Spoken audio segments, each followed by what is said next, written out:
Dawn took its time coming to the kitchen house, as if it, too, wished to delay the day. Eulalie had been awake before the rooster's broken trumpet, before the sky bled out the color between blue and ash. She stood at the hearth, the way a tree stands when wind insists on its bending, rooted, listening, measuring. The kettle breathed on its hook in soft, steady huffs, and she could feel the way the morning would go, the way the big room's quiet would split apart the moment boots crossed the threshold. Before we jump back in, tell us where you're from. If this story moves you, please subscribe. Tomorrow, I have a special story for you. There was a ledger in her head she never spoke of, a record of small things that were not small at all. Who had bruises and why? Which child had cried without sound in the night? How long it took the overseer's horse to run from the manor to the far field and back? And how the old mule brayed twice when something stranger than fox moved along the hedgerow. Her hands moved as that private accounting kept pace with the kettle, her fingers remembering what mind could not afford to forget. She reached for the tin of tea leaves, feeling the dents like a braille that only she read. The tin lived where the mistress's eye could find it, but the bag that held the leaf lived where eyes could not. Eulalie lifted it, heard the whisper of dried leaf against muslin, and thought of the garden beyond the kitchen's back door, how the dew hung like beads along the fence, and how fruit that looked like berries had no right to be fruit. Secrets were not heavy if you carried them in the same hand as habit. Eulalie was a small woman in a room built for large appetites. Her wrists were slim as reed stalks. There were burn marks on the back of one hand where the kettle lid had jumped once years ago. She did not remember the day she learned letters so much as the day letters decided to speak inside her. It had been a torn Bible page, ripped from a book the mistress threw out when the binding broke.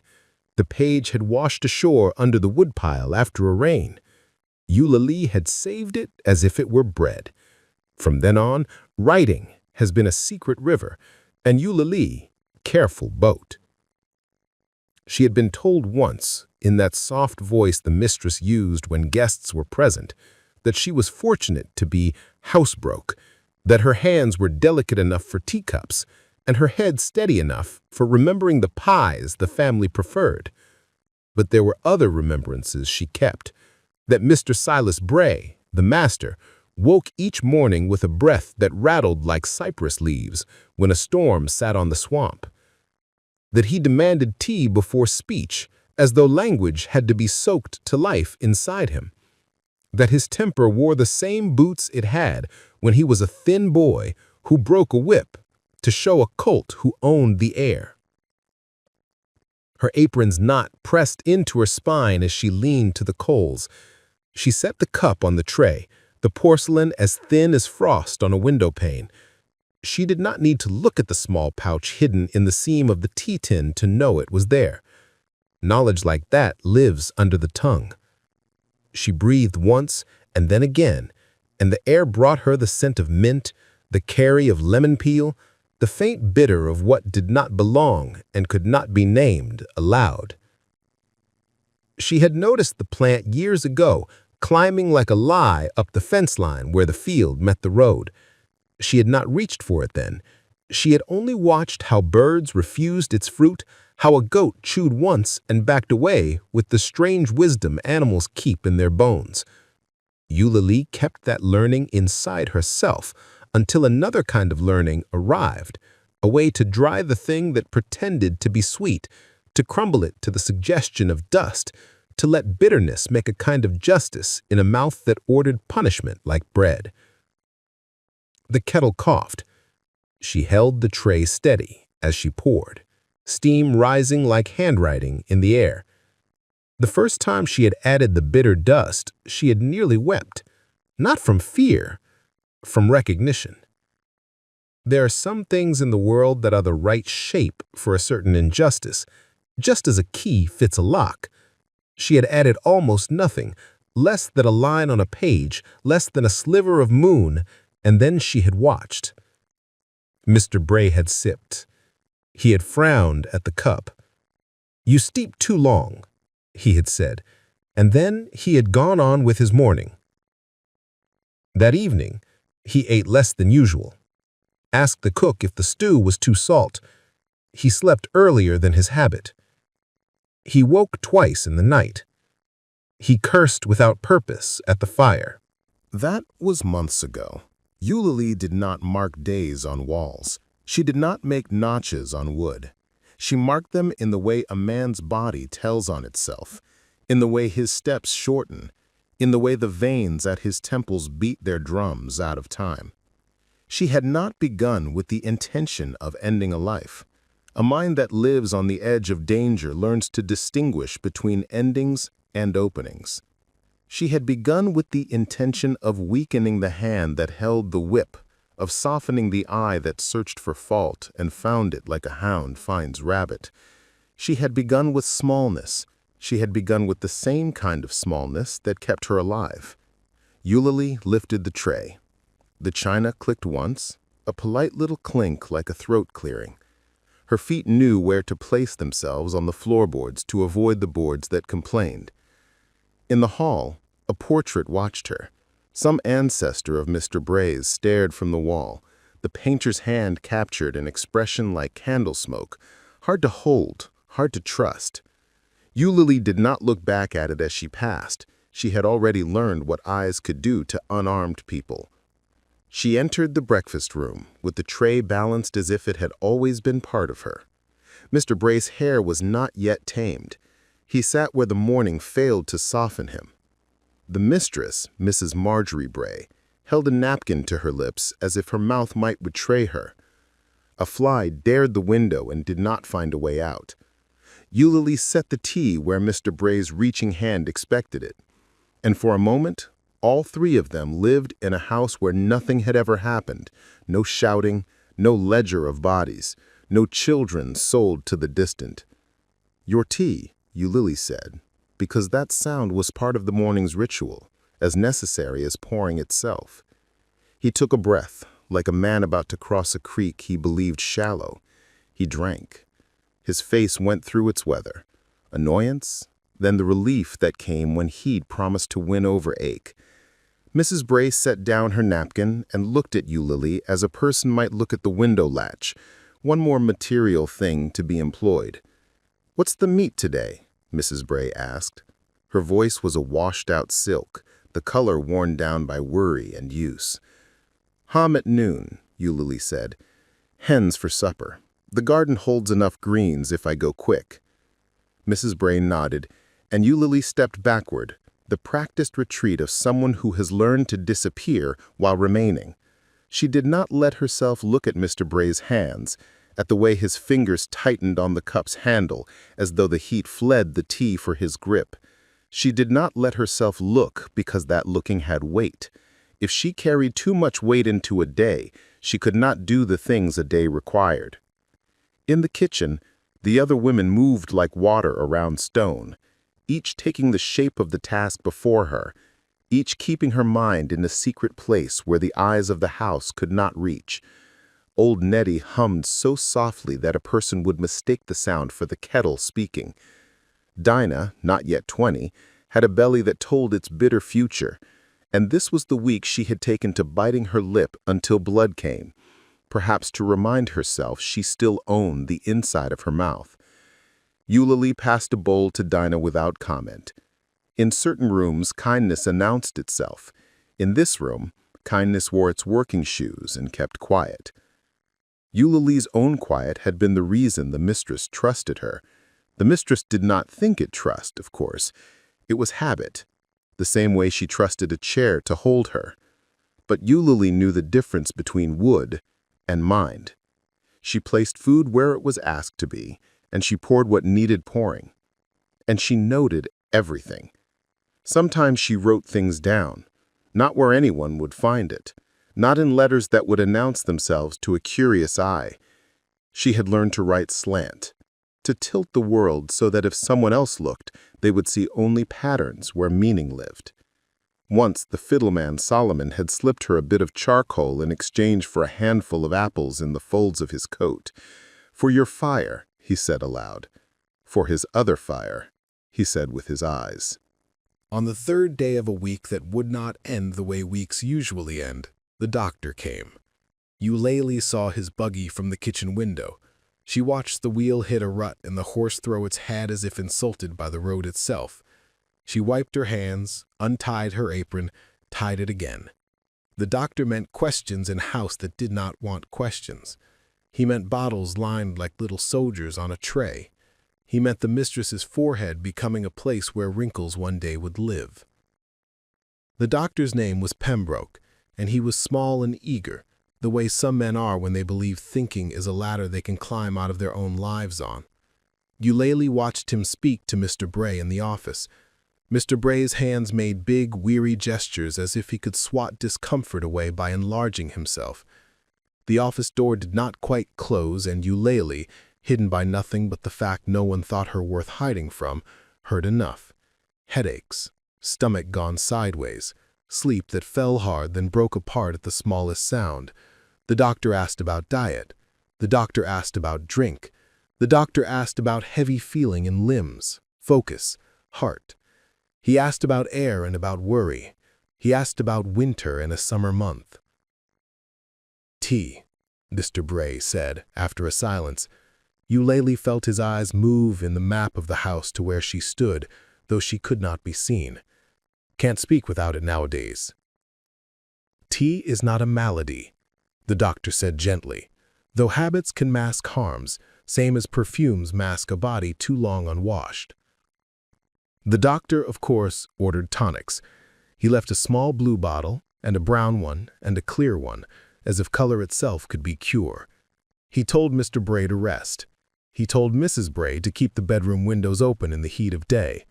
He told them what doctors tell houses that do not require their words, but own them the same way they own land. He tipped his hat to the kitchen door as if it were a person. Eulalie returned to the stove and to the onion that needed slicing, and to the bread that wanted a little more time. She believed in time, its stubbornness, its slow hands. Time would do what she asked of it if she kept asking with patience and with an eye on the road. She had no desire for specter stories. She had no desire to watch a man die in a room where she would always be made to clean. She did want the field hands to return with more of themselves at dusk than they took into dawn. She did want the girl in the spinning room to lift her hands to the window and see that the light had not forgotten her. She wanted the small boy named Isaac, whose knees were always raw, to stop flinching when any door opened. On the fourth day, Mr. Bray hit the overseer in front of the men for letting a wagon wheel fall in a ditch. He lifted his hand and let it fall with the exactness of a man measures for a suit. The sound cracked through the air as if the day itself were tinder. That evening he sat with his tea and scowled at his plate and said to Eulalie, "This bird is dry," though the flesh glistened.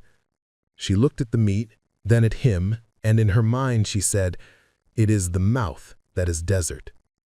She said nothing aloud. On the fifth day, the mistress took to singing hymns under her breath the way a person holds a charm when moving past a graveyard. She dropped a silver spoon and did not curse. She asked Eulalie if the roses needed cutting, and then asked again as if the first asking had been a dream. There is a kind of fear that makes the frightened polite. Eulalie washed the spoon and bent the day to its other needs.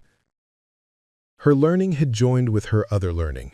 At night, when the embers seemed to sleep, Eulalie would slip outside to the steps and look up at the slice of sky the trees allowed. She would rehearse her letters quietly, shaping sound not for the satisfaction of speaking, but because that was how she kept her mind in a straight row. A house lives on crookedness. To step straight inside of it is an act of defiance. Sometimes Solomon sat with her and pretended to be whittling. He was not. He was keeping her company. The silence between them was the sort that does not belong to fear. "Read me a word," he would say without looking down. Eulalie stared at the torn page she kept under her skirt hem, a different page now, a different portion of scripture, a slice of a psalm. The words were worn where her eyes traveled them most: deliver, refuge, rock. She would whisper them, and in the whisper she could hear other voices in the world saying those same words for their own reasons. It helped to remember that words were larger than the house that tried to use them for suit-coat prayers. By the 7th day, Mr. Bray's steps down the hall in the morning were shorter.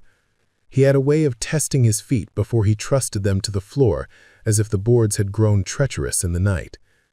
"You listening?" Mrs. Bray asked him once, as if she were calling him back from a field beyond her view. He fumbled with the cup tassel on the curtain and did not answer. The tea tray settled at his elbow as always. Eulalie poured with the small grace of practice. He lifted the cup and then set it down, and then lifted it again. The bitter traveled through the steam and into Eulalie's nose, the way memory travels before truth arrives. Each day made its way to the next as if they shared hands. Eulalie did not rush them. She did not aim to outrun the sun. She had learned from the woman who had taught her the names of leaves and the rules of boiling that a thing done wrong out of haste is twice harm, once for what it does to the body and again for the time lost. The woman had kept no name that the house honored. Eulalie honored her by trusting the slow way.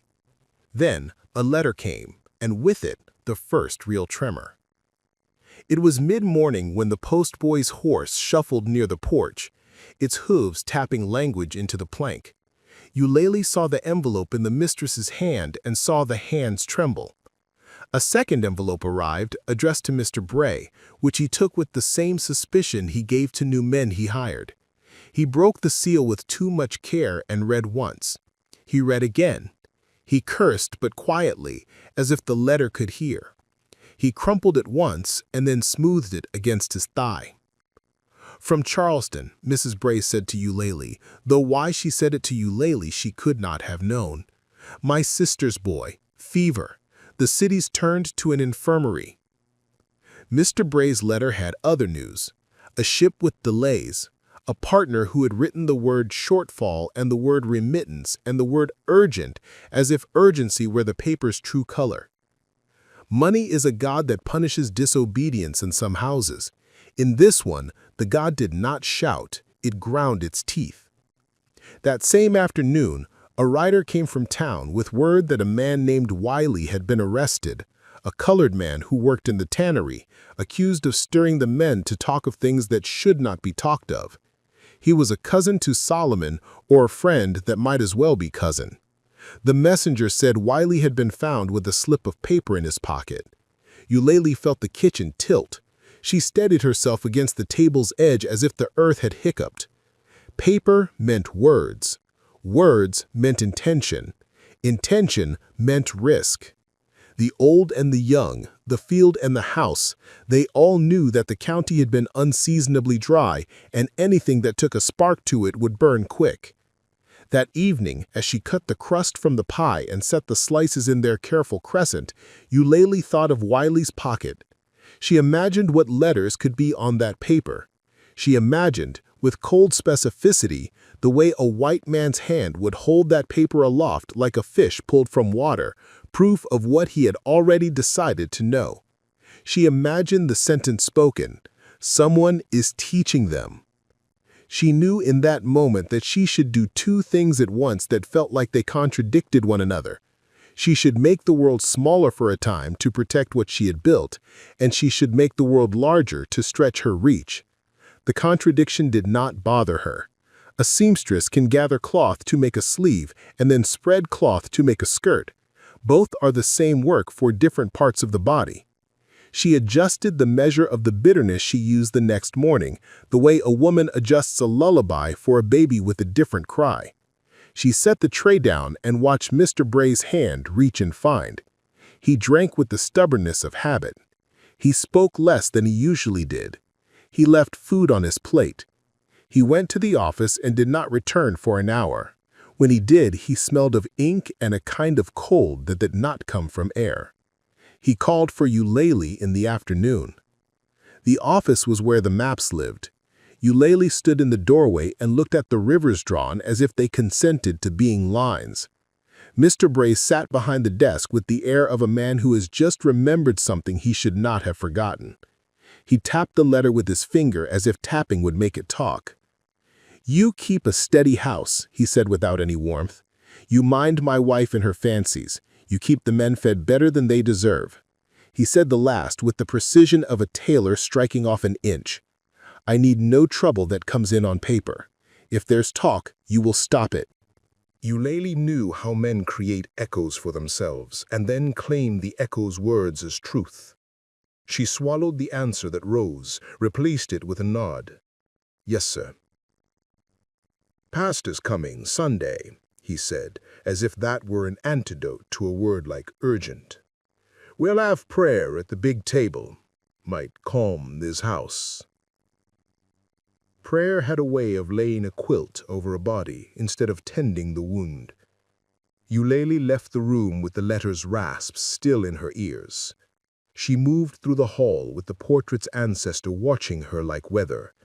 In the kitchen, she took up a cloth and wiped where no spill had occurred. She made quiet louder by refusing to disturb it.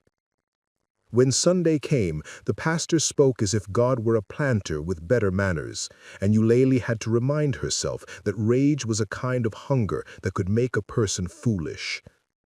She quieted the noise inside by thinking of the river beyond the field, the black water with its patient back. She was not alone. She was not without resource. She had learned a language that no one in this house believed attached to her. Language meant plan. Plan meant that fear would not be the only instrument others used on her. It was after the prayer that she saw an opening. The mistress took to her room, complaining of pressing behind the eyes. Mr. Bray delayed on the porch, a human proof that a man prefers a shadow he knows to a light that blinds him. Solomon stood by the steps with his fiddle case and an expression that pretended to be empty. A boy Eulalie did not know well sat on the low wall and picked at a sliver under his nail. Dinah waited in the kitchen with her hands around her belly as if there were a storm animal inside her, and she the barn. Eulalie went to the back garden. The rains had come gently the night before, and the ground remembered the water. The fence line had flowers, and among them that other thing that called itself fruit. She bent and touched none of it. To touch is to declare. To look is to learn. She learned. She straightened and went into the little storeroom where the preserves lived. The smell of sugar and summer and vinegar could make a person remember other houses, other lives that could be lived if the world were made in a better shape. She took down a jar, wiped its dust. She made room on a high shelf where the dust was thickest. She took a folded sheet of paper from under her skirt hem and put it inside the jar. She screwed the lid back on. The jar was not a jar anymore. It was a mouth she had sealed, a mouth that would open when she wished it to. That night she wrote by emberlight the way a person might talk to a saint. Her letters were small and perfect. She told Solomon where the jar hid and what would be inside if the worst thing happened. She told him not to be brave, to be careful. That carefulness is a courage faster men forget to honor. She placed the page where it would go when the morning gave her a moment. On Monday, Mr. Bray woke with a cough that surprised him and seemed to surprise the cough as well. "Too much dust," he said to no one, to the air. He stretched, then stopped as if the stretch had turned traitor. He took his tea later than usual, and he took it in smaller sips. Eulalie watched the calculation in his eyes. He was trying to measure discomfort with arithmetic when discomfort speaks another language altogether. It was not the language in the blue bottle, nor the brown one, nor the clear one. It was a language that starts inside an act and radiates outward until it tinctures the air. As the day pulled its tasks behind it like a cart, a man came from the sheriff. The man had the look of one who spends more time in other people's rooms than his own. He tipped his hat indoors without removing it, a habit that had been granted the dignity of custom only because it came attached to badge and pistol. He stood in the doorway and let his regard move the way a hand might gesture lazy in high grass. "Wiley?" he said, and Solomon did not move except for the quiet shift he gave to his weight, a way of saying, "I hear you," without telling anyone what they might have heard. "Come morning," the man said, "they'll bring him before the justice." He said justice, as if the word were a field he had already harvested. He left without asking for water. The dust he brought into the room did not settle for a long time. That night, the house held its breath.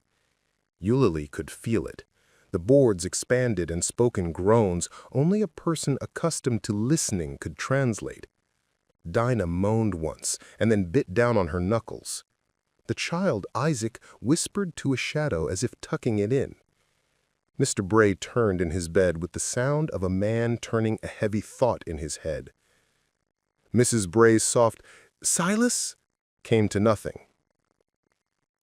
Eulalie made a choice in the dark that would require daytime to reveal whether it had been a good one.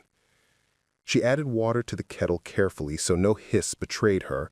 She took the tin in her hands and unseamed what had been hidden. She did not measure. When a person has lived long inside risk, there is an understanding that rises like a mirror in the mind. What is needed will show itself plain when it is time. She listened to that understanding. She allowed it to guide her hand. Morning's first mouth opened on the honeysuckle. The kitchen's light came slow. Eulalie brewed the tea to the exact shade Mr. Bray believed meant care. She stepped into the hall and then into the breakfast room and set the tray down with a quiet so precise it might have been music. Mr. Bray's eyes were small with the intimacy of pain. He brought the cup to his lips and blew once, and then drank. Mrs. Bray spoke then, too brightly, to the room and to Eulalie by accident. "Pastor says the Lord sends trials to teach the better lesson." Her smile trembled and then steadied itself like a button sewn onto the wrong place and forced to hold. "You sound like a fool when you borrow other men's sayings," Mr. Bray muttered, and Mrs. Bray's face went to hardness, the one it wore when she was alone with the looking-glass. He stood too quick, the chair pushed back with a complaint. He swayed. He did not fall. Pride will hold a man upright when legs want to teach him gravity.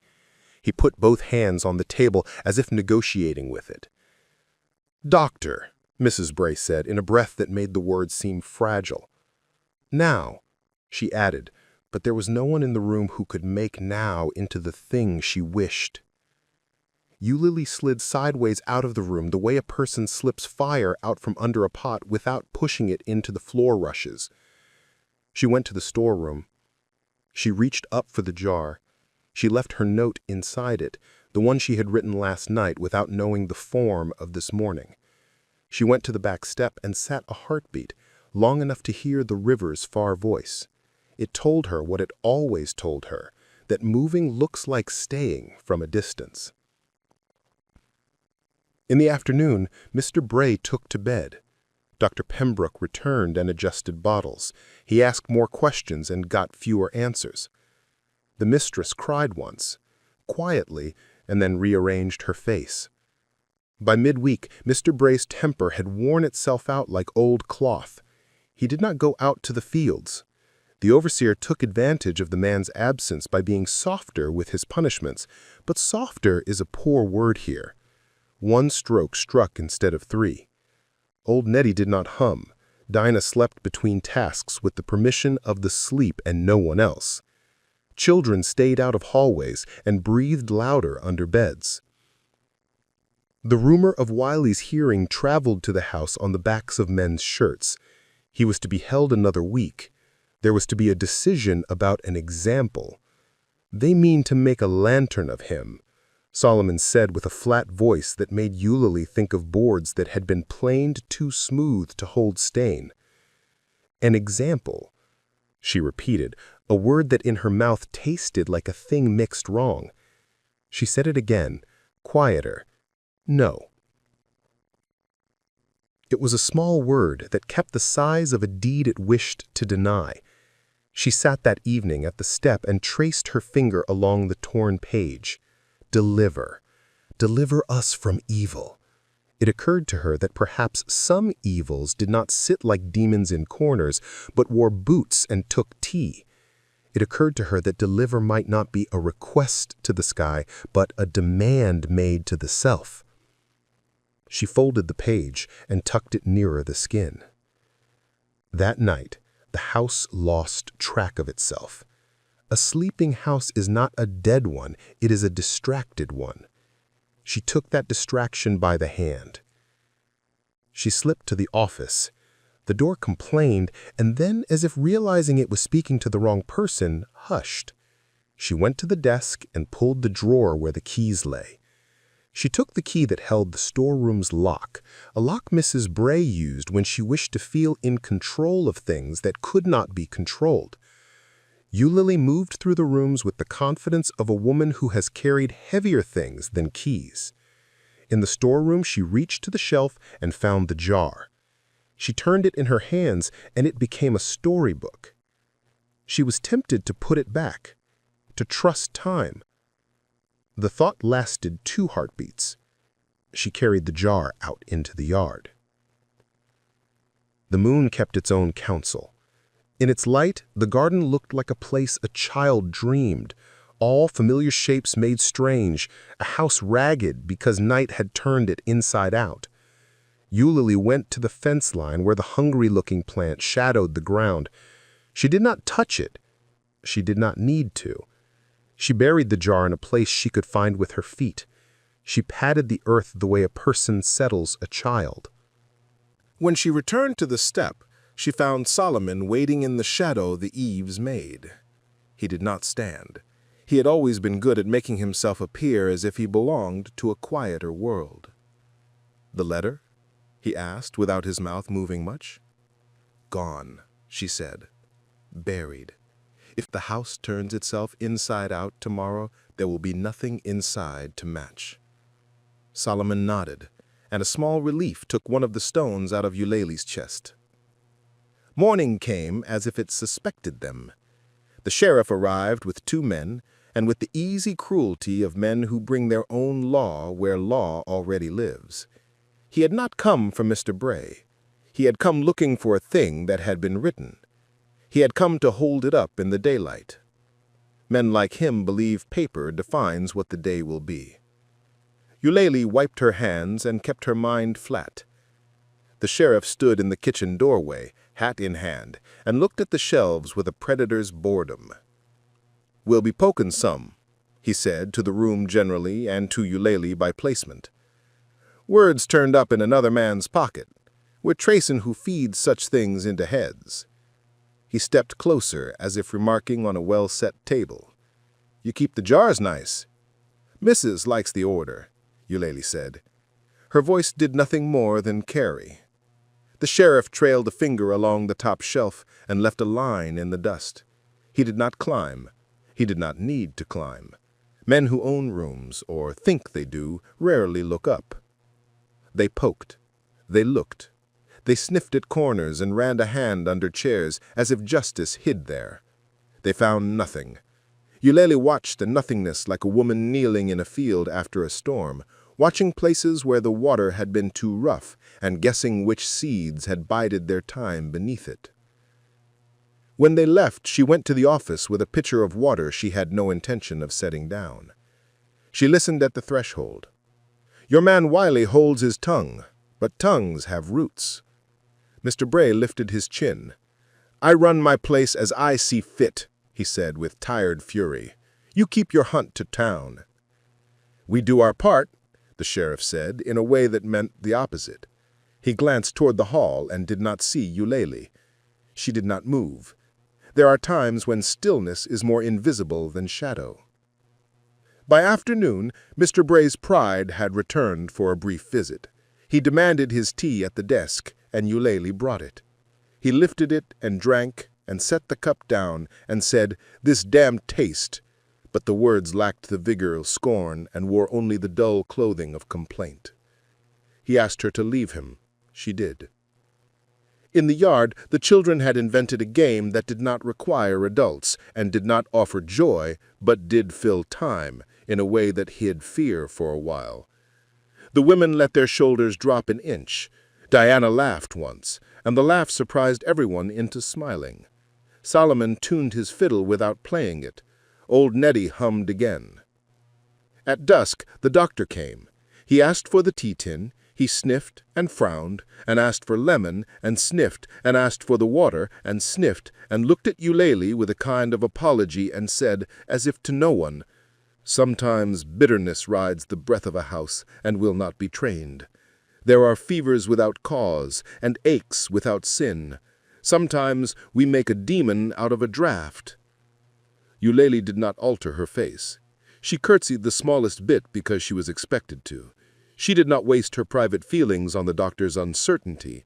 She saved her feelings for the work her feelings were meant to do. Night thickened.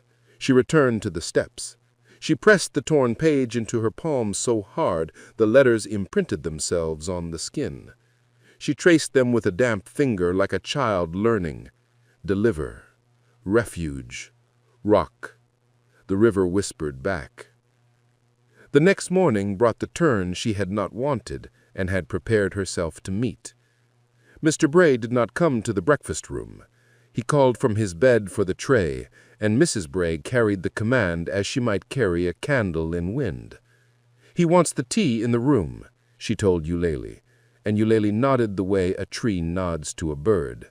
No consent given or required, only recognition. Eulalie prepared the cup. She balanced the tray. She climbed the stairs, the boards counting her steps under their breath. She entered the bedroom and found Mr. Bray propped up against pillows as if they were soldiers shoring a wall. His eyes were the eyes of a man at the edge of a claim, unsure if another man had already put his stakes there. Mrs. Bray stood near the window and made her hands behave by clenching them behind her back. Eulalie set the cup on the bedside table. He reached for it. His hand shook a degree less than it had the day before. He drank. A moment moved across his face like a cloud. He closed his eyes and opened them and looked at Eulalie with a concentration that had been missing for several mornings. "You," he said, and the word did not accuse so much as focus. "Yes, sir." "You keep this house together," he said, voice flat. "If something seems off, you tell me." Eulalie felt time split, then braid in front of her. She saw the line of her own days stretching forward through this room and out into a field where she might someday stand and not be counted. She saw the line where Mr. Bray went on as he had, thinning into his own shadow. She saw the line where she took another step she had not intended to take. She did not need to see more than that. "Yes, sir." She turned and left the room. On the landing, she put her hand on the banister and thought about how wood remembers every hand that touches it and keeps perfect counsel. She went down and stepped into the ordinary world of knives and flour, of children and their always need for feeding. She changed 3 things that day. She moved the tea tin 3 inches to the right on the shelf. She said the word "safe" to Dinah with her eyes and made sure the girl slept where a wall protected her. And she put an extra ladle of stew into Isaac's bowl and let him look at her long enough to know that the extra had been a decision. Toward evening, a buggy rattled up the drive, and a stranger stepped down with the ease of a man who expected welcome. He carried a satchel large enough to hold truth. "Mr. Bray sends for a new man when the old man's words do not mend a thing," old Neddy muttered after the door closed, and the mutter had a tiny taste of old victory in it. The stranger was a northern doctor. He introduced himself as Mr. Alden, though his hand said surgeon before his mouth could make the claim. He moved through the room as if it had already cooperated. He asked to see the water source, the well, the kitchen. He asked for a taste of the tea. He asked for Mrs. Bray's hand and felt her pulse in that old show of care that is half practice, half performance. Eulalie set the cup in front of him without any drama. He sipped and frowned. "An odd bitterness," he said lightly, for the mistress's sake. "Could be the leaf, could be the kettle's lining, could be the water." He turned and looked with interest at the shelves. He took a step in their direction. Eulalie understood the step for what it was, a hand reaching where it should not. She placed herself between him and the jars as if she had every reason to be standing exactly there. "Sugar," she said. "You prefer?" "Yes," he said, distracted, still looking past her. She put sugar in the cup. He sipped again and nodded. "Better," he said. He set the cup down. "I will sit with Mr. Bray for a bit." Eulalie cleaned the cup after his lips left it, as if the act could remove what had been in him, a kind of confident curiosity that would walk through any door unlocked. She did not despise it. She knew it for what it was. She placed the cup upside down, hiding its mouth as she had hidden letters. Night made itself known early. It began to rain without asking whether the day had finished with its chores. Thunder tacked its signature to the sky. The house went to a hush that had none of the day's usefulness. Dinah moaned in her sleep, and then did not. Solomon played 3 notes in a row and stopped, a prayer disguised as a test of the fiddle's tuning. Mr. Alden came down the stairs with a face that could mean anything. "Rest and broth," he said. "Restrict stimulants." He said it as if one could tell a man like Mr. Bray to restrict anything. In the morning, the sheriff returned. He had not found what he wished at Wiley's hearing. It turned out that knowledge is bird and flies when it is looked at directly. He brought with him a sense of being owed. He entered the kitchen and allowed his eyes to lay claim. "We'll do it different today. I'll have the tea that the master has. I'll have it from the same hand." It is a terrible thing when a man imagines he invents a test. Eulalie did not let the breath leave her body too fast. She set her hands, palms down on the table, lifted them carefully, as if lifting a basket someone else had set too near the edge. She prepared the tea as she always had. If a person were watching for tremor, they would have had to watch not just hands, but the soul that directs hands. She poured and set the cup before him. He watched her like a man watches a horse he means to buy. "Drink some." From the doorway, Mrs. Bray's voice floated in strained and false sweet. "Really, deputy." "Hush now," he said, not turning. "We're clearing doubt. The town is restless. I will go tell them Mr. Bray's house is clean." Eulalie picked up the cup. It was hot and not. It was weight and the absence of weight. She felt the room as if it were a body. She heard the way the rain had not stopped, though the sky had run out of excuses. She thought of the jar asleep under soil, of letters pressed into palms, of the word deliver, the way it had imprinted on her skin. She raised the cup toward her mouth, and Isaac, who had wandered in on feet that had not learned yet the art of staying away from trouble, saw the motion and made a sound the world rarely grants him permission to make, a small, sharp, involuntary cry. The sheriff smiled like a man who thinks he has discovered a treasure map. Eulalie held the cup a breath away from her lips. The room narrowed and lengthened at the same time. She could feel Dinah straighten from her dozing, and old Nettie's hum stop mid-note, and Solomon's fingers begin, without moving, to play the string that anchors a man to himself. Mr. Alden stepped in from the hall, with his eyebrows lifted, as if he had walked into an unusual parlor game. Mrs. Bray wrung her hands so hard the knuckles went winter white. The sheriff's hand lay near his pistol, like a dog near its master's boot. Eulalie looked at the tea, as if it were a pond in which she could see another life. She tilted the cup so that the steam broke against her face. She opened her mouth, and then The front door slammed, a sound like a gavel, and a voice from the porch shouted something that tore the air in two. "Fire at the Tamari! They mean to burn Wiley out, tonight!" The sheriff's head jerked toward the voice with the reflex of a man who knows he is supposed to be somewhere else.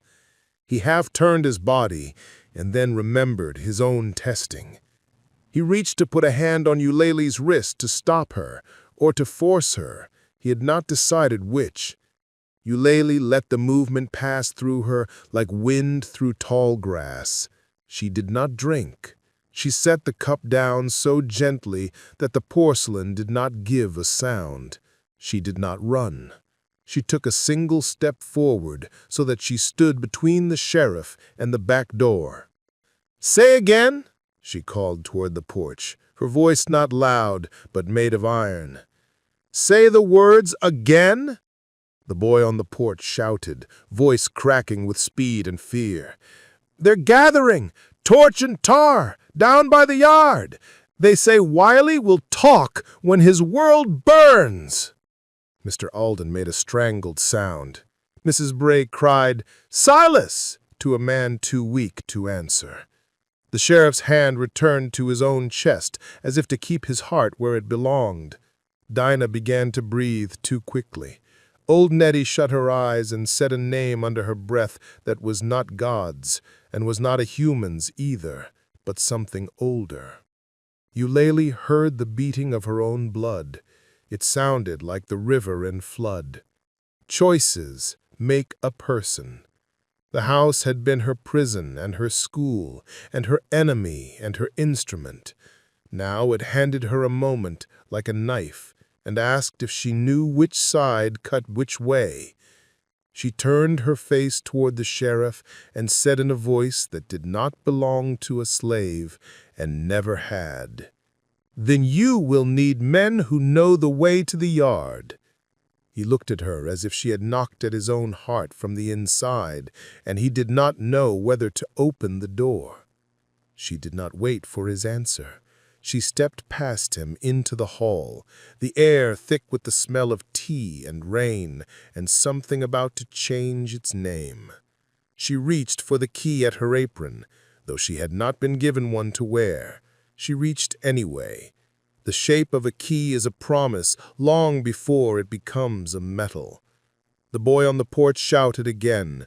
The house's breath went shallow. The river, somewhere beyond, went on as if it knew the end of the sentence Eulalie had only just begun to speak in her mind. She gathered her skirt with one hand. She reached for the door with the other. She opened it onto rain and shouted fire, and the road that would either take her further into danger or out to a place where her name could grow into itself at last. And the sheriff, with his test half finished and his authority caught between two fires, said, "Girl, stop," in a voice that had lost its God. Eulalie did not stop. She stepped into the storm. This story took us a long time. If you like it, subscribe. Now back to the story. Rain struck her bare forearms like thrown peas as she crossed the threshold, and for an instant, the world was only sound. Roof drumming, ditch water rushing, the sizzle of wick and torch out on the road. The yard that by day kept its manners had gone river. Paths turned to narrow islands, fence rails black and slick, the vegetable beds shining like drowned books. Eulalie tucked her skirt, found the firmans with her toes like a woman who has walked this place in the dark often and never admitted it aloud. The sheriff shouted once behind her, and then again, as if volume could knit authority back to his ribs. She did not look back. When she reached the gate, Solomon was already there with his hat beaten low by water, fiddle case slung like a tool he might trade for a life if asked. Isaac hung to the hinge post, eyes too wide, rain turning his lashes to little spears. Eulalie took the boy's wrist and put his hand on the latch. "When I lift, you lift," she told him, and he nodded with the solemnity of children who understand that games can turn to vows. They went by the back lane, where the ditch swelled and the sweet gum leaned like an old woman over a secret.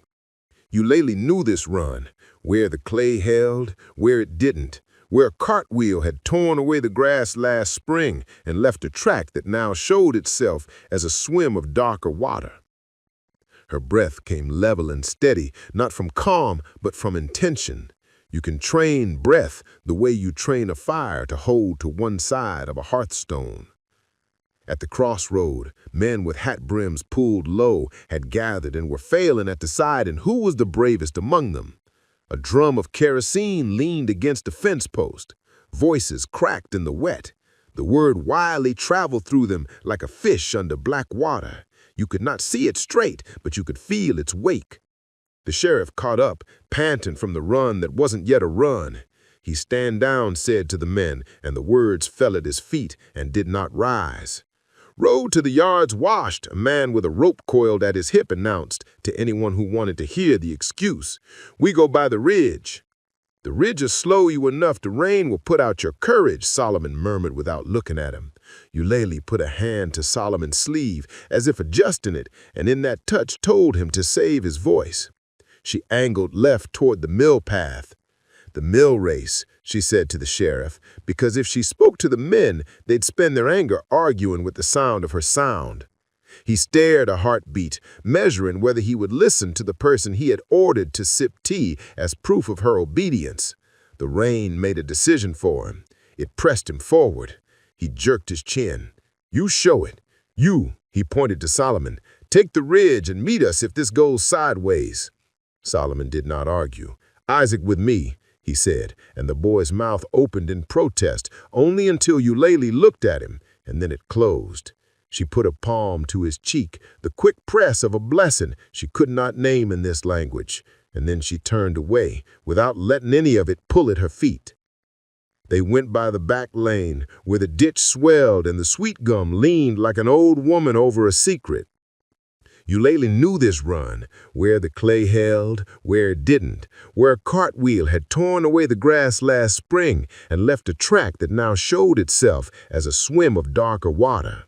Her breath came level and steady, not from calm, but from intention. You can train breath the way you train a fire to hold to one side of a hearthstone. At the crossroad, men with hat brims pulled low had gathered and were failing at deciding who was the bravest among them. A drum of kerosene leaned against a fence post. Voices cracked in the wet. The word wildly traveled through them like a fish under black water. You could not see it straight, but you could feel its wake.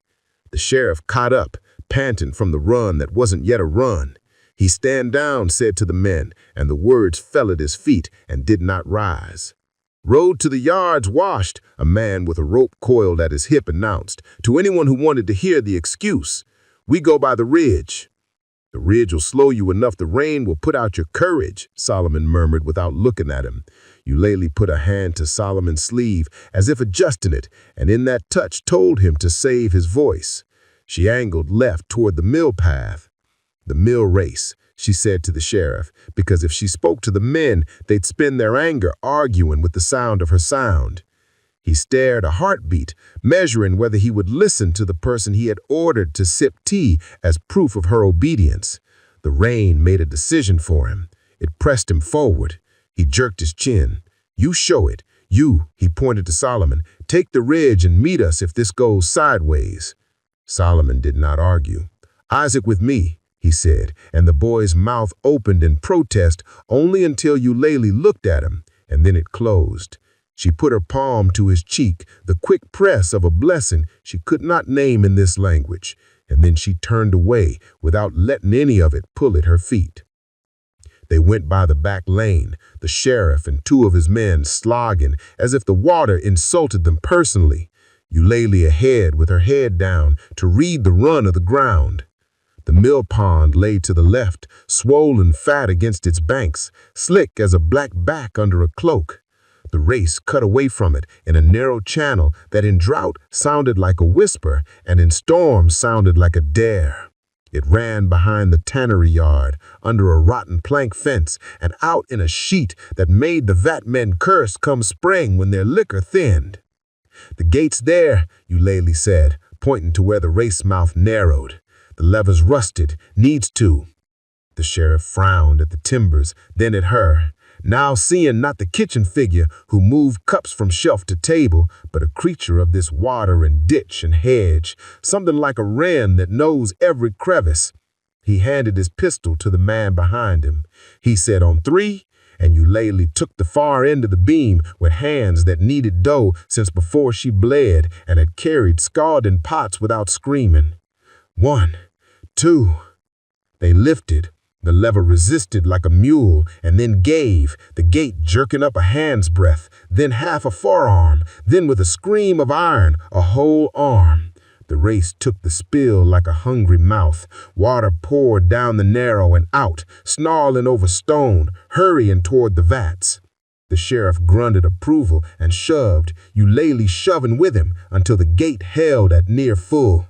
They went crouched and swift along the race, keeping in the willow's shadow. The tannery stank, the usual stinks of lye and hide and rot, rising now as wet steam that stuck in the throat. The yard's lamps made yellow islands. Men gathered at the shed where Wiley would be. The outline of a man bound to a post resolved itself when Eulalie blinked water from her eyes. Torches lifted and guttered and lifted again as each man imagined he might be the first to light righteousness in this reign. "Hold them," the sheriff hissed to his deputies, and the men took that command with poor confidence. Eulalie did not wait to see how those poor confidences played. She slipped under the rotten plank, splinters clawing at her dress, then hugged the barrels until she reached the back of the shed. The mill race, widened by their work, fanned a wet across the yard that made boots lose their nerve. She put her ear to the shed wall and heard the sound a bound man makes when he must keep fear inside so it does not leak and become food for other men. She did not call his name. She set her palm flat against the plank. "When the water shouts, put your face to the mud," she whispered, knowing wood can carry breath if you press to it. "Breathe sideways. I come." A ruckus broke toward the yard's front, the sheriff's voice raised to meet men who announced themselves brave because they were together. A second voice rose, Dr. Alden's, and Eulalie felt a quick, almost unreasonable gratitude for the blunt northerner who had chosen to follow, hatless, breathless, as if the house's problem were his to claim.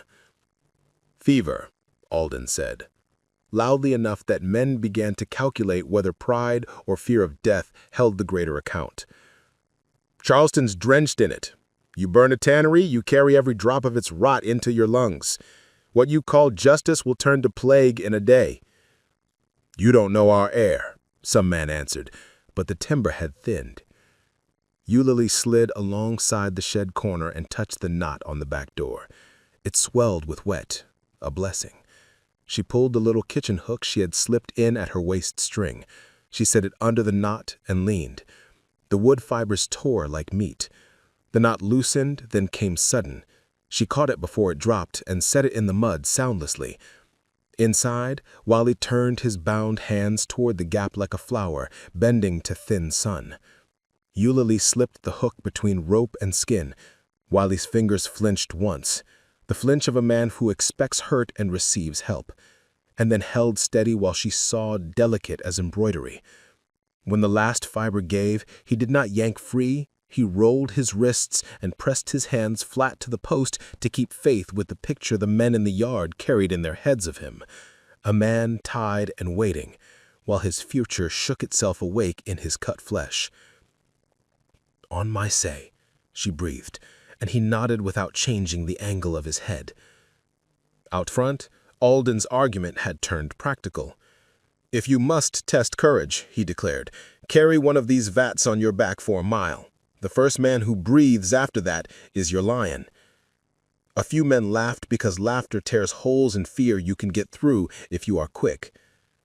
The sheriff saw the hole and shoved words through it. "No one lights a thing while I stand. You bring your rope to a hearing, not to a yard." Eulalie counted the rain. It had a measure now because of the gate. The race was scouring its own edges deeper. It would spit in just a breath. She touched Wiley's sleeve, a second blessing without a name. "Now," she said. She wrenched the back door wide and pushed him low to the mud. At the same instant, the race's new rush hit the yard, a loud hiss like a snake 30 yards long. Torches gouted, then died. A few men stumbled and swore. In that sound, the sound that made even brave men think of childhood and the way water pools a body, Eulalie folded Wiley under her arm and slid along the barrels like a shadow learning to be animal. She did not run. Running calls a hunter the way a bell calls a congregation. She placed feet in the places she had memorized. She kept her back to the barrels until the rotten plank's dark mouth found them, and then she pushed Wiley through ahead of her. "Gate!" someone shouted, outraged triumphant at discovering a culprit the river had offered them. They opened the gate. "Close it yourself, then," some other voice barked, and in that bark, Eulalie recognized the sheriff. She also recognized the sound of men discovering the river does not care about their opinions. She and Wiley belly slid through to the race side and then crouch-loped along the willows. Once clear, Eulalie put her mouth to his ear. "Solomon's at the ridge," she said. "Run to his shadow. Don't look at me. You're the wind between trees." Wiley did not question. He moved like a man who had been dreaming of movement while he slept. Eulalie circled back low, as if she belonged to the water and it to her. She came up by the mill house where Alden stood now, his face interested and too open for the knife rain made of air. He saw her and did the smallest thing. He let his gaze slide past as if nothing in the world were worth noticing. That tiniest collusion passed between them like the press of a folded page. By the time men flung blame around the yard like mud and the sheriff chose whose shame to answer and whose to ignore, Wiley had gone. Solomon must have found him. Eulalie knew it the way you know a truth in the body first. The river of fear inside her changed its current. Later she would learn that they cut into the alder thicket and walked the stones where the creek runs noiseless, then took the preacher's mule cart road to the old smokehouse and into the hollow behind Nettie's cousin's place. For now, it was enough that the yard could not find Wiley to do to him what it had woken eager to do. "Who opened that gate?" the sheriff demanded to no one and everyone. "The river," Eulalie said, stepping out where he could see her, hair slicked to her head, eyes plain. It's always been impatient of men's neat. She put no smile on the words, offered no challenge. She let the rain take the sharp from her voice. He stared at her as if he could see, for a brief, impossible second, the ledger she kept inside. Names and timings and the angles at which a door must be lifted to keep it from squealing. Then his gaze went to what he could manage. "Get home," he snapped as if he had not followed her here. She went, because there were other fires to tend. At the house, Mrs. Bray had turned calamity into a busy little room of tasks. She folded and refolded cloths for a fever that did not want them, adjusted curtains that had nothing to do with light. Mr. Bray lay on his side with one hand curled under his cheek the way a boy sleeps when he has cried himself empty and is embarrassed. His breathing came in two kinds, shallow, then a strange deep that sounded like a man making himself go underground and then regretting it. Eulalie stood a moment and listened as if a song she knew had changed key. Alden arrived dripping and sober. He glanced at Eulalie, not the way a master glances at a servant to transfer labor, but the way one worker meets another at a beam both must lift. "Water," he said, and Eulalie brought it. He touched Mr. Bray's wrist and found rhythm, and then lost it, and then found a weaker one, the way a person fishing may feel a tug and then doubt it. "If there's a doc in this county who'd tell you the truth of what he doesn't know today, he'd be sainted by nightfall." He muttered into his own collar, then louder to Mrs. Bray. "It may be the heat. It may be this storm. It may be—" He stopped himself, a man who knew how words can be used against the wrong backs. Mrs. Bray heard the unsaid anyway. "Poison," she whispered, and the syllables flashed through the room like a bad-luck bird hitting a window. Is that what you're not saying? Is that what you're not saying? Alden did not answer. Eulalie did not feed the word. She held the pitcher and felt its cool through her palms and let her breath be the work she could do until the next work asked for her. All afternoon, the house believed itself the center of the county sky. Runners came and went with news of men arguing in front of the tannery and then going home because their wives could not keep broth warm perpetually. A boy from the post road brought a rumor of fever east of here, a letter from a cousin swearing that she had watched the city cough itself pale. The sheriff's buggy rattled once back up the drive and then away again when he saw that the bed had no new news to give him power. Near dusk, Mrs. Bray found the courage to look at Eulalie square for the first time in a week. "You keep the tea from him," she said. Not a question, not a command. A woman staking a post she might retreat from in the next minute and pretending the fence would hold. Eulalie considered the being of truth. Some truths are little knives that do not cut the thing you aim them at so much as your own hand. She set the pitcher on the table and dried her palms on her apron slowly. "He rests easier with broth," she said. "Your husband is a man who does not like to be told no." She did not add, "You may tell him yourself." Mrs. Bray blinked as if the rain outside had surprised her by arriving inside her skull. She sank into a chair with an unladylike thump. "I used to think the house was a thing I controlled. I see now I was only playing being queen in a country that pays no mind to queens." She covered her face a moment and let her hands fall to her lap. "If he lives, he will be meaner. If he dies—" She did not finish, and Eulalie was grateful for what the rain did to the ends of sentences. Night again. Stormlight stitched the window hems. In the kitchen, old Nettie poured vinegar over rags and said, "For when smoke chooses a person and won't be shook, as if the tannery yard's air could follow Wiley here." Dinah dozed and woke and dozed, her body halfway to labor, the child making room for itself with the insistence of all children who do not care yet for a mother's calendar. Isaac leaned his head on the back door and counted lightning with his lips. Eulalie went to the step and pressed the torn page to her palm. The letters had worn themselves into her lifeline until she could imagine a future by reading the verse. Deliver, refuge, rock. She unbound the cloth from her hair and let the rain salt her scalp, a kind of baptism no preacher would claim. Solomon came as quiet as a thought a person does not want to admit they're thinking. He stood under the eave and left a small river on the floorboard. "He's hid," he said simply. "Where?" She would not allow her voice to carry fear of the distance between shoulders. "Behind Nettie's cousin's place, under the hill, the old hollow.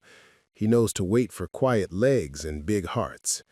He looked at her, a question the size of a county in his eyes. How much of this is a thing we drive, and how much is a thing that drives us? "He waits 2 nights, Eulalie said, deciding in the way that makes your back know you have decided. 3rd night, he takes the back road by the creek and the mill line to the free man's lot near Birdsong. Alden will give him a paper. Not the law," she added, and they both almost smiled. "But sometimes a piece of northern paper looks like law to men who want to go home." Solomon nodded once, a man agreeing to a symphony they had both heard before ere was made. "Bring Dinah a cloth," Eulalie said after, "because plans exist alongside babies. And tell her the world makes room for new with a kind of pain that ends." He did not argue. He left the river boards to the rain and went. On the 2nd day, Mr. Bray insisted on standing. The effort turned his face the color of old paper, but he did it because he believed in the version of himself whose boots made the floor remember him. Alden allowed it with a small nod that said, "Some lessons teach themselves better than I can." He walked to the window and looked out as if the yard had betrayed him by staying exactly where he left it. He spoke to no one at first, then to the air. "Auction on Saturday." Eulalie at the doorway went still. She knew the rhythm of his debts and the tempo of his temper. She could see his mind laying out bodies like plates on a table. what he would sell to make the letters from Charleston quiet their barking. Her breath wanted to turn to panting. She did not let it. She absented herself to the kitchen and washed a bowl that was already clean until the sound of water said something true enough to hold on to. He told Mrs. Bray at noon, and Mrs. Bray told the mantel, because sometimes it is easier. He means to sell old Nettie's Jeb, and the boy Isaac. He says buyers like boys who run. Eulalie dried the bowl and set it down, and pressed both hands to the table because if she did not turn her rage into weight the table could carry, it would go running through the house and break what could not afford to be broke. She saw Isaac's eyes above the latch, and then saw them nowhere. She felt the room find a new center of gravity, the way a boat shifts when a storm gets real. "Auction won't take place," she said. She did not say it as hope. She placed the words on the table like a plan. Mrs. Bray flinched as if Eulalie had thrown something. "You cannot say a thing like that into this house." "I can," she replied in the same voice she used to tell Dinah to sit and drink water, "because there are other things moving than your husband's will." That afternoon she wrote, not with charcoal and a page on her knees by the embers, but standing at the counter, her body between the window and anyone who might pass it. She drew Mr. Bray's name the way a person traces a route on a map. She mimicked the slight prideful slant of his capital B, the indifferent tail of his Y.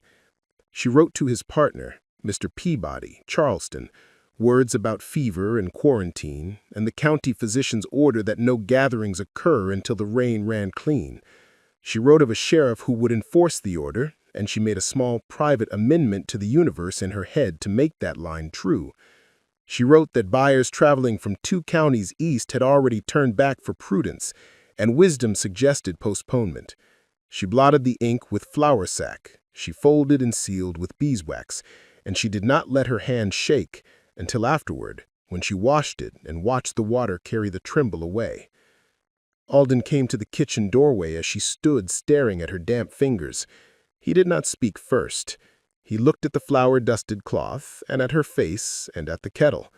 He glanced unhurried at the shelf where the tea lived, and at the space where the tin had been moved 3 inches to the right, and now seemed to him the only thing in the room that had shifted all week.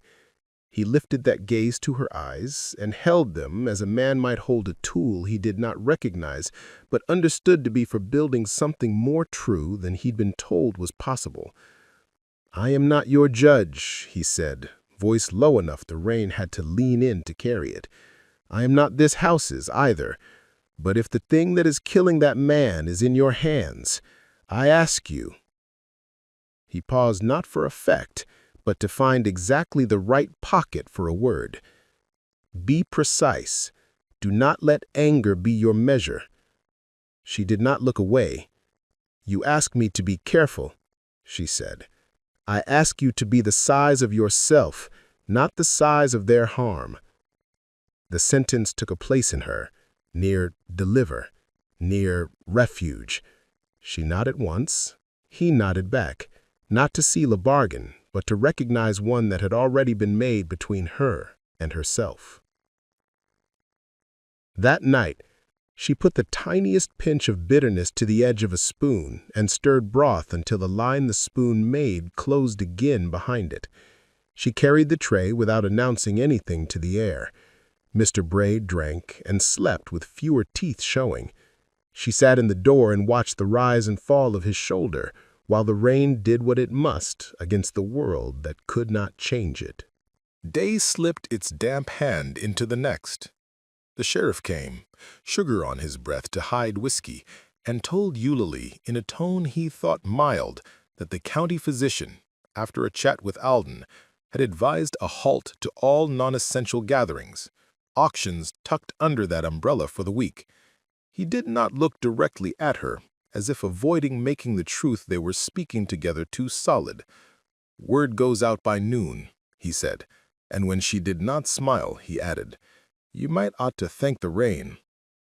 "Rain does not answer letters," she said softly, and he winced, not because he understood the sentence, but because he felt for a second the miss of what he did not understand. 2 nights passed, and Wiley left the hollow by a path only deer know when they want to belly under fence without breaking it. He wore a shirt Solomon had worn thin, and a hat old Nettie's cousin had trimmed out of a scraps basket. Alden, pretending to check the well pump, pressed a folded page into Wiley's hand, words neither of them believed in fully, but which might slow a man who liked to wave paper around when he wondered if his soul had weight. Wiley did not say thank you in front of the house. He did not look back in the yard. Later, he would tell Eulalie that the creek whispered directions all night, the way an old woman instructs by telling stories that seem to be about something else, but are only ever about this. Put your foot here. Now here. For now, he disappeared into a morning that deserved him. With auction postponed, with Wiley gone not to a gallows, and with rain still making itself the thought in every head, the house took up a different work, recovering the idea that it knew how to be itself. Mr. Bray demanded accounts. He demanded his chair. He demanded to know where the tea tin had gone to right itself. Eulalie satisfied him with small things, a new slice of lemon, the window cracked to bring a breath that had not traveled over sick men's words. He carried his pride around the room like a man carries a clock, checking it often, annoyed when it tells a time his bones know differently. On the third morning, the sky cleared as if nothing had ever happened. The yard turned particular again. Every object remembered its edges. With the sun came an energy in the men that made them dangerous, the kind of danger that comes not from malice, but from needing to spend what the rain had stored up. The overseer tamped his hat and went out to the far field, and the sound of the bell took the day in its teeth. Eulalie prepared tea, because that was the world. She did not put her hand to the hidden seam. She folded the cloth with the torn page and set it nearer her skin. She poured and carried. Mr. Bray took the cup and regarded it as if it were a person who had once betrayed him and might again. He sipped. "Better," he said suspiciously. "Leafs knew," she replied, which was true. He looked at her as if puzzling not about tea, but about her. Somewhere under the fever and the fear and the rain, a man sometimes sees what he has not been allowed by his own myths to see, the intelligence arranged in front of him like a set table he did not set. He snorted, as if to blow that recognition back into a stall. "You people," he said, tired, not angry. "You think, don't you?" "We survive," she said, and put her hands behind her back so he could not see them clench. He set the cup down too hard. Porcelain sang. The sound called Mrs. Bray from the next room as surely as if he had said her name. She came and stood, hands folded, and Eulalie saw it suddenly, not as a revelation, but as arithmetic finished in her head, that Mrs. Bray might be built to be kinder than the house had trained her to be if you took the house out of her. A strange pity washed through Eulalie, and then went away because pity would make her slow, and slow was not the day's measure. By noon, men from 2 neighboring farms rolled up to ask after the auction. The sheriff's notice had reached them, but men who ride long ruts do not trust words that arrive without dust. They asked to see Mr. Bray. They asked if postponement meant ruin. They asked had he more boys to spare next week. He answered like a man who believes he owns next week. Eulalie stood by the doorway and mastered hate the way a baker masters dough, turning it until it becomes a thing that can hold shape without sticking to your hands. The sun made the afternoon want to be something, then it made it be nothing. An odd quiet set into the rooms. Dinah's breath changed, Eulalie could hear it from the hearth, and she went to the girl and put both hands on either side of her roundness and said, "It's time." Labor turns a house honest. It makes the wood ignore station. It calls men decent because there is a sound no heart can hear without remembering we are born through women. Eulalie wiped Dinah's face and told her when to ride the wave and when to float and when to let it shake her and not shake. Old Nettie sang, for real this time. In the middle of that, Mr. Bray decided he was the sort of man who checked his fences.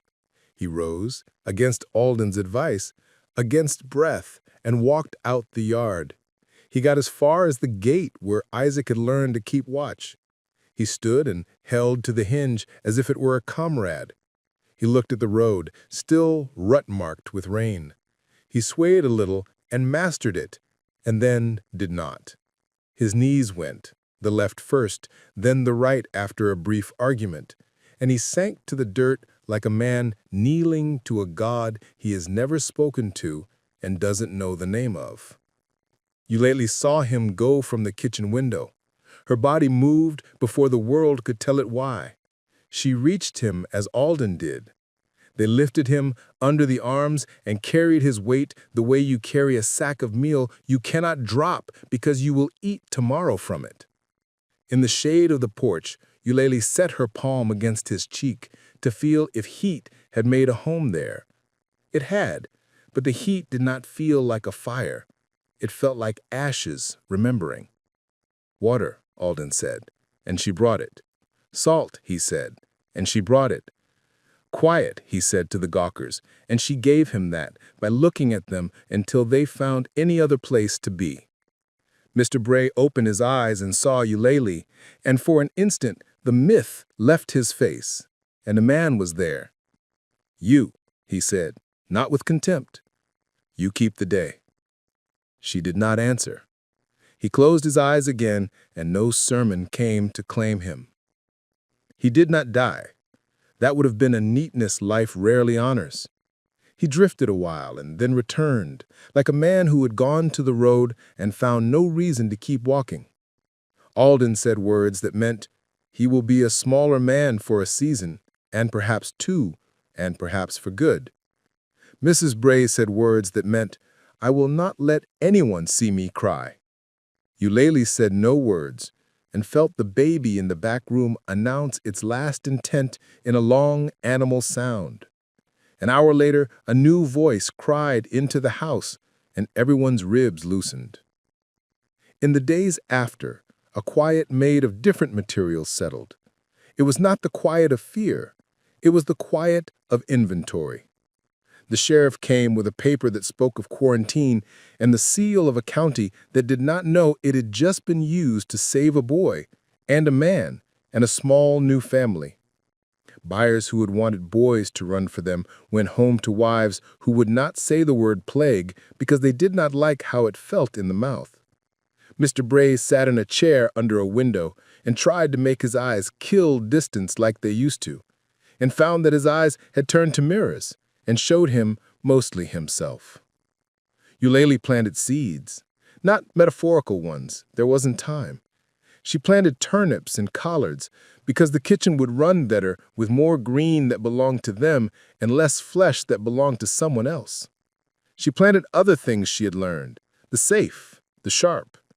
She pulled the nightshade from the fence line and put it in a basket and carried it to the river and tossed it in, not for the river to drink, but for the feeling in her hands when she released it. She kept a small paper packet of the dried, not because she meant to use it again, but because a woman does not throw away the knowledge she is bled to acquire. She sewed it into the hem of her dress, where it would neither tempt nor abandon her. At night, she lit a stub candle and traced with her finger the words she had carried: deliver, refuge, rock. She added a new one she had earned: measure. She taught Dinah to shape the D on a scrap of sack. She taught Isaac to make his name when he put his cheek on the table and pretended to sleep. She let old Nettie finish the hymn and then wrote the first letter of Nettie's name in flour dust on the counter and watched the old woman smile at seeing her own sound take shape. A month later, when the leaves began to tire of staying green, a letter came from Charleston with new urgencies spelled out fancy. She handed it to Eulalie, and Eulalie handed it to Alden, and Alden read and then set it down as if it were a snake that had decided to nap. He said, they suggest leasing the East Field and taking credit against next season's cotton. It's a kind of mercy lent at interest. Mr. Bray stared at the far hedgerow and did not argue because he knew suddenly the price of breath. He signed what he had to, and when evening fell, he asked Eulalie, without looking at her, what the meat would be. She told him broth first and then the hen if it cooperated. He nodded at the shape of the day as if grateful that one thing could be depended on, even if it came from hands he did not command as neatly as he once had. That Sunday, after the preacher said more about Job than anyone needed, Mrs. Bray walked into the kitchen and leaned her back against the door, as if the door could keep her from sliding to the floor. "When I was a girl," she said, startling them both with the admission, "a woman came to our house. She made candles. She could pour without spilling. She sold them for too little. I admired her terribly." She stopped and looked at Eulalie, as if asking permission to keep speaking. Eulalie said nothing. "I think I have been that girl in my mind all my life," Mrs. Bray said softly. "I think I have not been a woman, not a good one. I don't know what to do with that." Eulalie stirred the pot. "You can learn," she said, and did not turn it into a kindness. Mrs. Bray nodded like a person tipping a hat to a stranger whose road she will cross again. On a night without rain, when the crickets reclaimed their right to chatter and the moon went on its business, Eulalie took Isaac and Dinah and Nettie and 3 other souls to the step and put the torn page between them. "Sound is a body," she told them. "You hold it in your mouth. You let it go where you choose, not where someone chooses for you." She made the letters with her finger in the silt of the step plank. She made them in the flour on the counter. She made them in the steam on the window when the kettle boiled, and they all laughed because it felt like being children at last, rather than property. Sometimes Mr. Bray watched from the parlor like a ghost learning what the living do. Sometimes Mrs. Bray sat near and did not let her hands fidget. Sometimes Alden took the fiddle and played, and swore he did not know how the instrument had found his hands. And Solomon laughed and said he would teach the doctor 3 notes to do without harm. Winter came with its clean-boned hunger, and the kitchen met it with soups that tasted of fields and of women who know how to make little go far. The tannery went quiet for a while, and then its stinks rose again with the river's thaw. Wiley sent word in a way that made it sound like gossip. A cousin of a cousin's wife had seen a man with a hat that sat on his head like a question, and he had been working a crate lift by birdsong. And he had smiled with all his teeth, such as they were. Eulalie read the word and folded it and put it in the jar that lived on the highest shelf where dust blessed what must be saved. Once, near dusk, Mr. Bray asked for tea as if testing whether he could ask the world to turn back a few days so he might forget something about himself. Eulalie poured. She held the cup a heartbeat longer than the moment required, because that was where choice lived. In the fraction of a pause no one else could see. She set the cup down. He did not drink. He looked at her, not with gratitude, not with blame, with the ache of a man making inventory in a ledger that will never balance. "You ever speak of this house to anyone not in it, I will put you in the ground." The sentence did not have its old muscle. It had old habit. Eulalie breathed and felt her breath thank her back. "You will do as you do, and I will do as I must." He barked a laugh that turned to a cough and waved her away as if dismissing smoke. When spring came again and the river remembered how to be a friend, there were more letters on more scraps in more hands than before. There were more men who knew where the mill gate's lever bit, and how many shoulders it takes to lift it, and how to make water argue on their behalf. There were babies who would not be sold because an auction had learned to obey a rain that had fallen because a woman had moved a gate because she had been writing words into herself for years and practiced the art of being measured.